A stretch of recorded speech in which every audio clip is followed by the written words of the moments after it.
আসসালামু আলাইকুম আরহামাতুল্লাহি ওয়াবারাকাতুহু।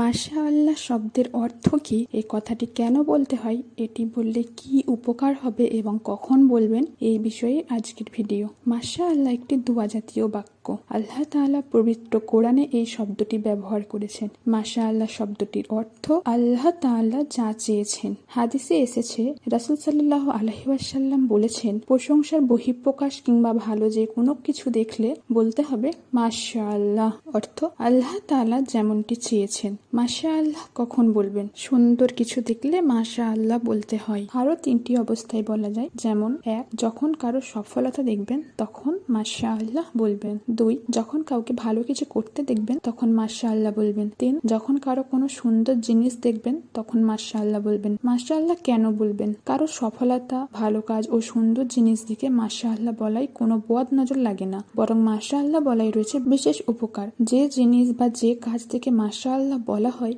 সে জিনিস বা কাজ থেকে শয়তানের প্রভাব চলে যায়। শয়তান তাতে আর প্রভাব ফেলতে পারে না।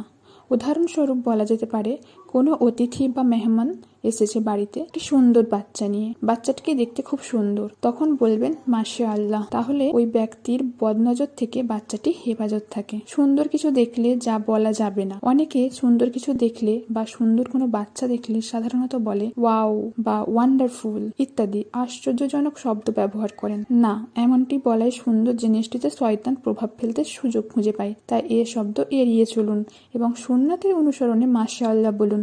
এতে শয়তানের আক্রমণ ও বদনজর থেকে কাজটি মুক্ত থাকবে। মাশাআল্লাহর উত্তর দেওয়া। কেউ যদি সুন্দর যে কোনো জিনিস দেখে মাশাআল্লাহ বলেন, তবে তার উচিত এই শব্দ শুনেই মহান আল্লাহর প্রশংসায় আলহামদুলিল্লাহ কিংবা সুবহানাল্লাহ বলা।